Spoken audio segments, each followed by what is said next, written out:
sad pozivamo našeg generala Ramiza Zerkovića da uzme riječ.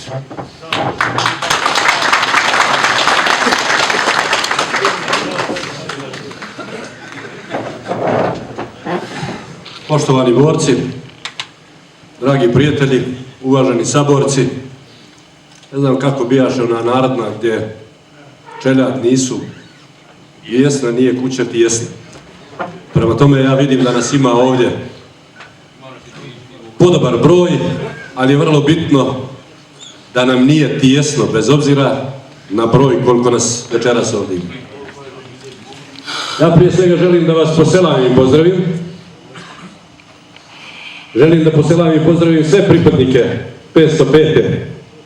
Bužinske brigade, sve pripadnike 5. korpusa armije Republike Bosne i Hercegovine, naravno, kao i sve one koji su večeras ovdje zajedno sa nama, a sa jednim ciljem tradicijskog okupljanja Hamzija i Gaza povodom godišnjice Munje 1993. godine.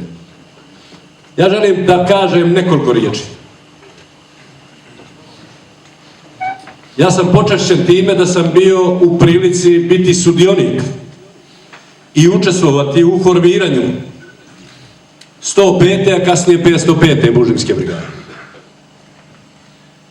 Počašćen sam time što sam bio sudionik i u kreiranju i planiranju zajedno sa vašim rahmetli komandantom i Munje 93.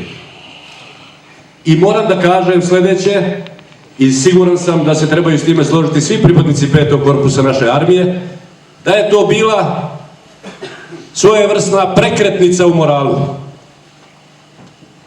boraca i starješina tadašnjeg 5. korpusa na tadašnjem okrugu Bihać. Ali također želim da kažem još nekoliko riječi. Bihać jeste bio centar organiziranja otpora na prostoru okruga, s ciljem zaštite okruga i države, ali Bužim pokazuje nešto što druge sredine, u drugim sredinama Bosne i Hercegovine rijetko možete vidjeti. Ja znam reći da je Bužim centar afirmiranja tekovina oslobodilačke borbe naše armije. I ja vam na tome čestitam i siguran sam, dok držite do tih tradicija i držite do tih vrijednosti i poštujete 506 naših šehida i poginulih boraca samo iz 505. brigade koji su dali vlastite živote za odbranu ovog kraja ove naše države, Bužim neće nikad doći u opasnost. Kad budemo to zaboravili, kad se ne budemo družili i kad ne budemo vodili računa o onome što su naši borci uradili za našu državu, za naš narod, kao i za sve ostale koji ovu državu smatraju svojom, i kad zaboravimo jedni na druge, onda nam se što šta može desiti. I ja uvijek kažem da mi mnoge stvari trebamo učiti upravo od pripadnika 505. Bužinske brigade.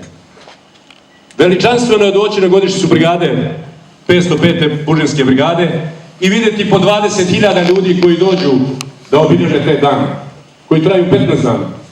Ali je veličanstveno također da vi proslavljate i da se tradicijski okupljate vezano za upravo Munju 93, jer sjećam se dobro koji su gubici nanijeti agresoru u to vrijeme i koliko je sredstava od automatskih pušaka, minobacača, mitraljeza, avionskih topova i tako dalje zarobljeno tada i koliko je to značilo za sve ostale pripadnike 5. korpusa. Da samo to znate da je to puno značilo.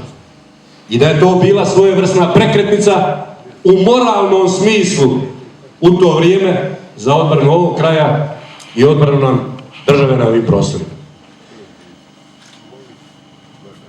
Ja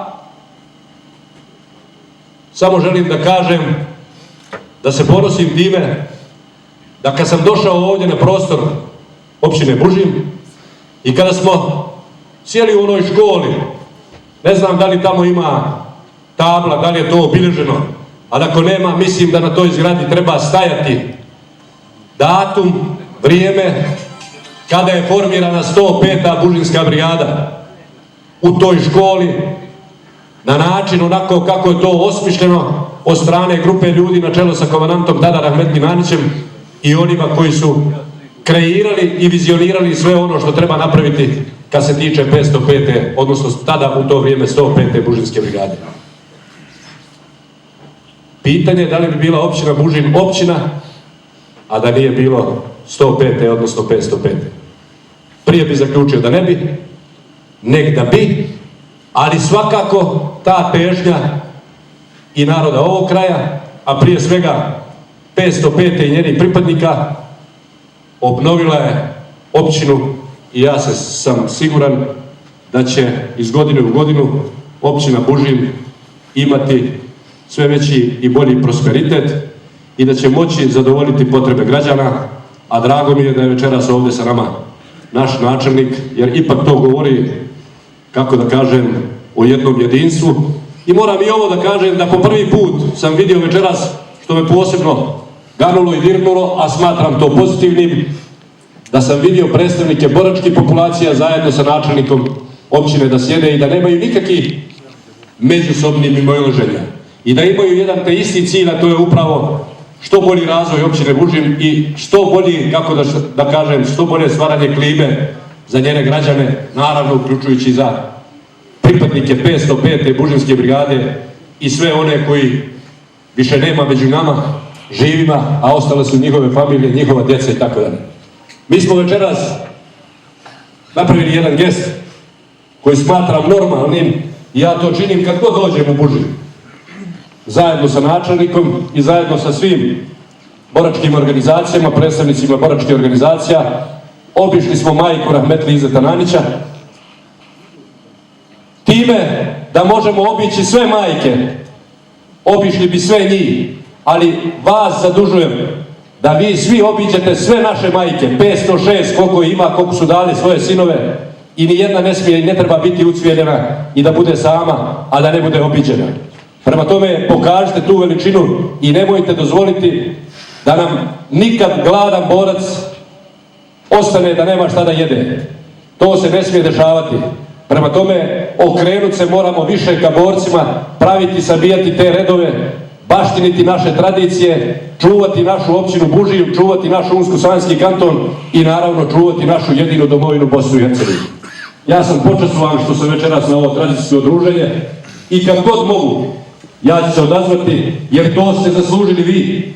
Zaslužio je narod Buživa i zaslužili su njegovi vitezovi svrstani u 505. Bužinsku brigadu. Još jednom želim sve najbolje i želim da vam kažem da se trebate dičiti tom jednom operacijom kao što je bila Munja 93 i to je jedna od najbriljantnijih operacija do kraja, onoliko koliko sam ja bio komandant korpusa. I ja sam ponosan sa 505. brigadom i sa sve jednim njenim pripadnikom, a posebno sa Hamzama i Gazijama koje sam vrlo dobro upoznao tokom rukovođenja i komandovanja. Još jednom vam se zahvalujem i želim vam puno lične sreće, dobrog zdravlja, selam vas i pozdravljam i želim vam da i do godine još u većem broju se okupite i da se međusobno družite, da razmijenite iskustva, da vidite gdje se nalazimo i da vidite u ostalom kome to sve trebamo pomoći, jer ne smije ostati ni jedan pripadnik naše armije, pogotovo vaše brigade, a da ne bude u potpunosti zbrinut. Hvala vam puno.